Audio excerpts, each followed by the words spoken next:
नमस्कार, हेडलाइंस बिहार देख रहे हैं आप। मैं हूं आपके साथ प्रियांक सौरभ। बिहार में कोरोना के हालात तो आप जानते ही हैं। अब तक 96 लोग इसकी चपेट में आ चुके हैं। मतलब 96 लोगों में कोरोना संक्रमण पाया गया है। 2 लोगों की मौत भी हुई है। हालांकि काफ़ी संख्या में रिकवर भी लोग हुए हैं, लेकिन यहाँ पर बार बार कोरोना को लेकर सवाल भी उठाए जाते रहे हैं।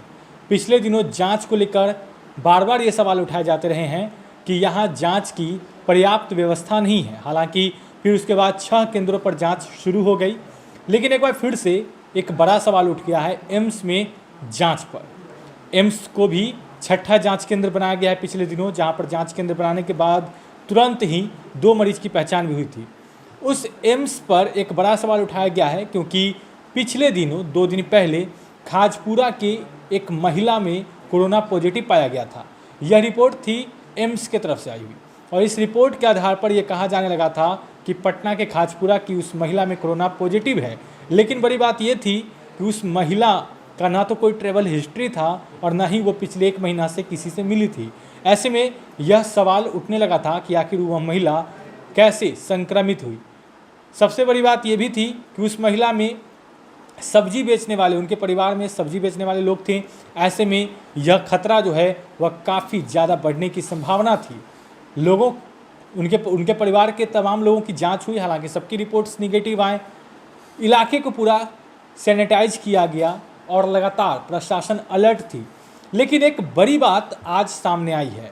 जब उसी महिला का दूसरी बार जांच हुआ एनएमसीएच में, तो अब यह मामला सामने आया कि उस महिला में कोरोना है ही नहीं।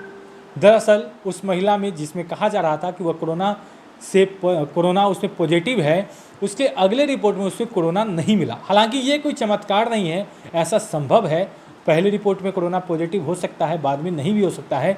लेकिन इस तरीके के सवाल इसलिए उठाए जा रहे हैं क्योंकि पिछले दिनों जब वैशाली के एक युवक की मौत हुई थी, तो कहा जा रहा था कि वो कोरोना से उसकी मौत हुई है। लेकिन बाद में जब उसकी रिपोर्ट आई तो कहा जाने लगा कि उसकी रिपोर्ट भी निगेटिव है। हालांकि इसकी सच्चाई क्या है, इसकी पुष्टि हम नहीं करते, लेकिन खबरें कुछ ऐसी ही चली हैं।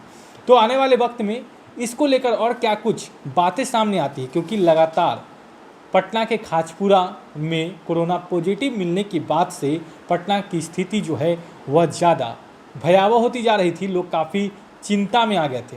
लेकिन बड़ी बात यह है कि अब उस परिवार में, जिस महिला के बारे में ये कहा जा रहा था कि उसमें कोरोना पॉजिटिव है, वह पॉजिटिव नहीं है, निगेटिव है। उसके परिवार के तमाम लोग भी का रिपोर्ट भी निगेटिव है।